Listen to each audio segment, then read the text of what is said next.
January 19, 1945, Soviet artillery thundered across the frozen Prussian landscape as Kingsburg burned beneath a merciless winter sky. Deep within the city's ancient castle, a secret loomed, one that would spawn decades of obsession, death, and whispered warnings about treasures too beautiful to touch. The Amber Room, called the eighth wonder of the world, had vanished from Catherine Palace in Leningrad 3 years earlier, stolen by Nazi looters who packed its gleaming panels into 27 crates. Now, as the Third Reich crumbled, this masterpiece of amber, gold, and mirrors would become the most notorious cursed object of the Second World War. The room's dark legend began not with its theft, but centuries earlier. Crafted in 1701 for the Prussian King Frederick I, the 6 tons of amber panels had been gifted to Russian Tsar Peter the Great in 1716. From the moment it arrived in St. Petersburg, tragedy followed. Craftsmen who worked on its installation died in mysterious accidents. Palace servants refused to clean it alone, claiming the amber held trapped souls. One court advisor who recommended selling the panels in 1763 died within a week, choked, witnesses said, by something invisible at a state dinner. These incidents, documented in various palace records according to the research compiled by Catherine Scott Clark and Adrian Levy in their investigation The Amber Room, the fate of the world's greatest lost treasure, established a pattern that would repeat with horrifying consistency. When Nazi Germany launched Operation Barbarossa in June 1941, special SS units called the Einsatzstab Reichsleiter Rosenberg followed the Wehrmacht specifically to plunder Soviet cultural treasures. Among their primary targets was the Amber Room. In September 1941, 36 hours was all it took for German soldiers to dismantle what had taken craftsmen 10 years to install.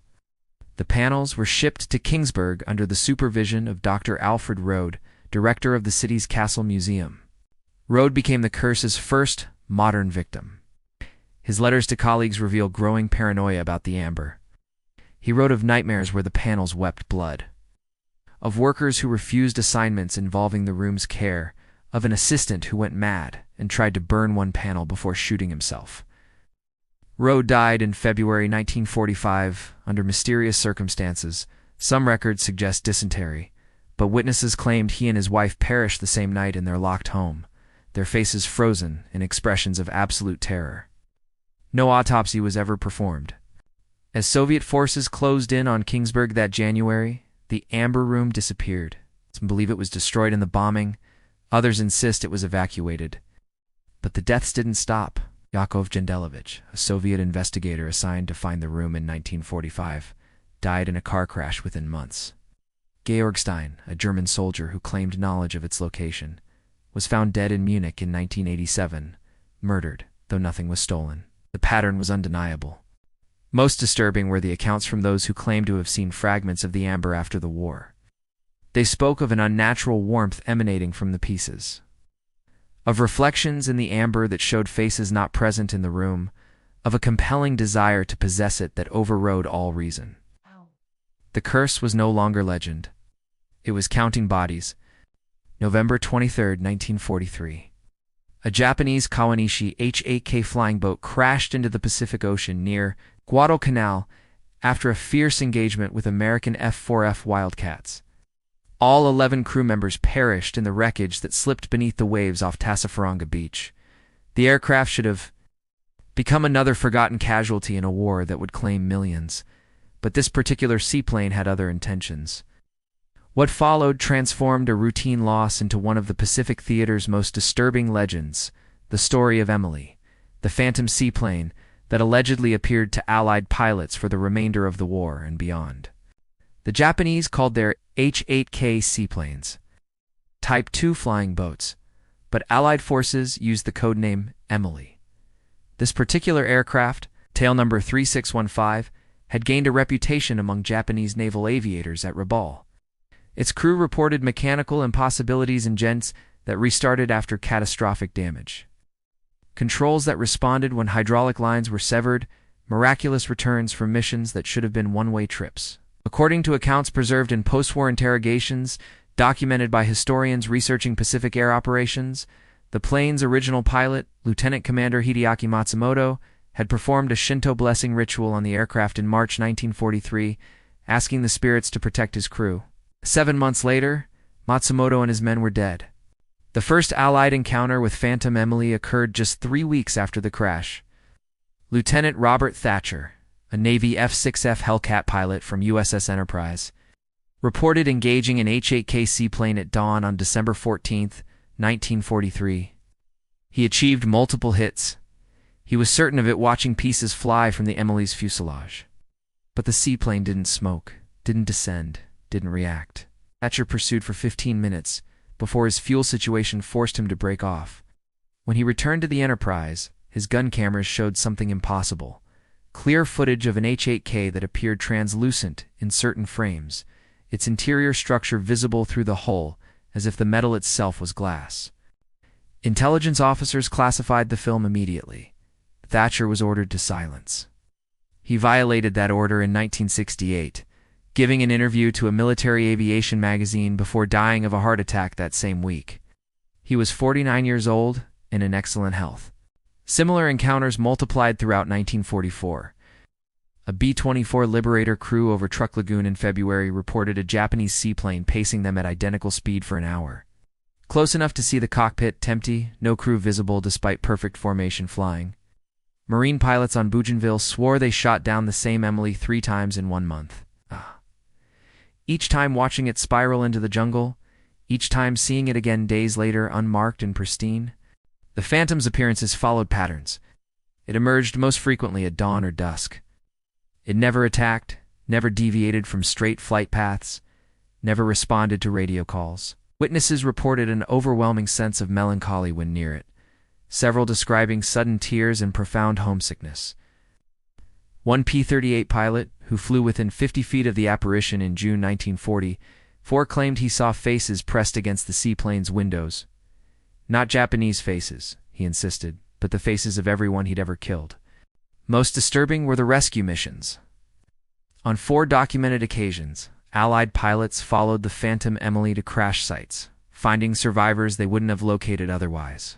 The seaplane would appear, circle a specific area of ocean or jungle, then vanish.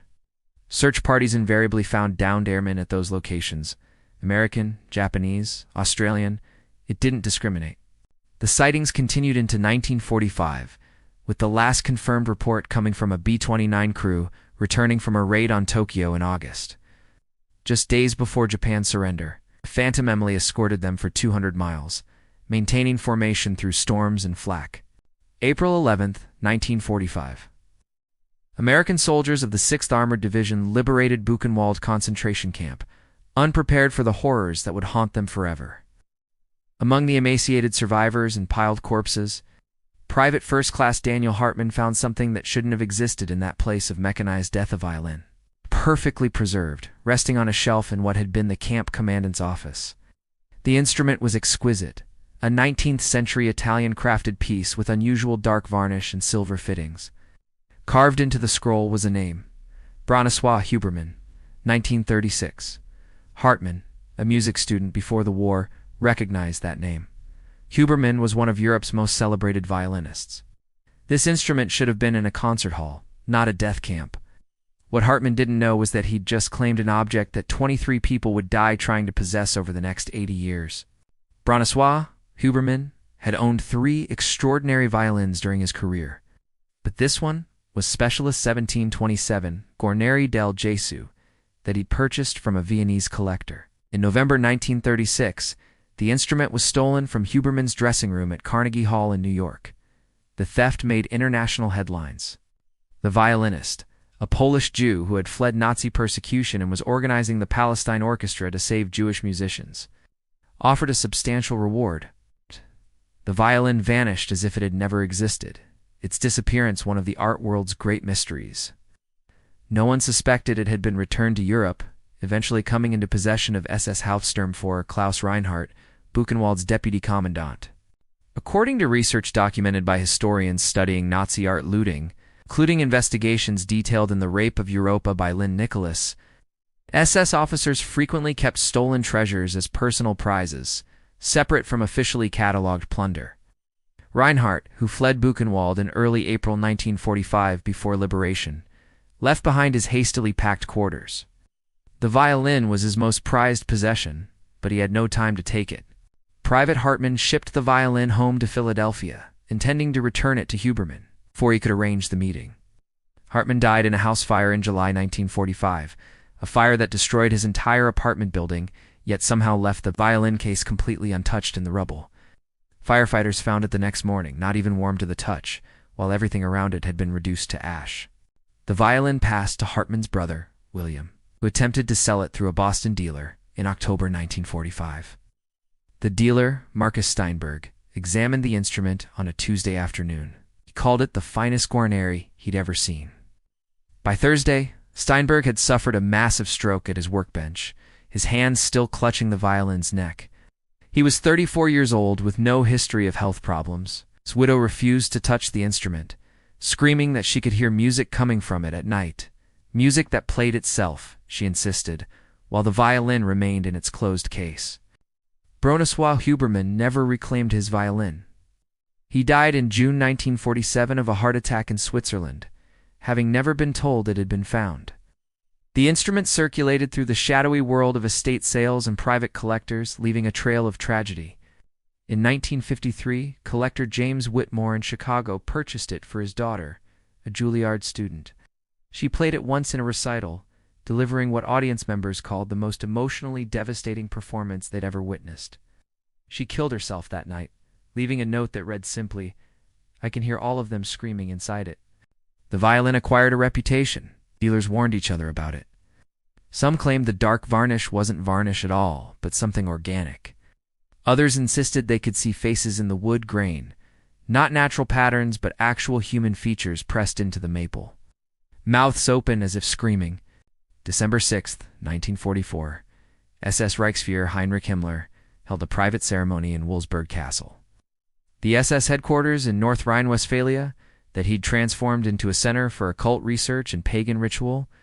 In the castle's north tower, within the Obergruppenführers, the Hall of Supreme SS Leaders, 12 men, stood in a circle around a fire burning in the central floor pit.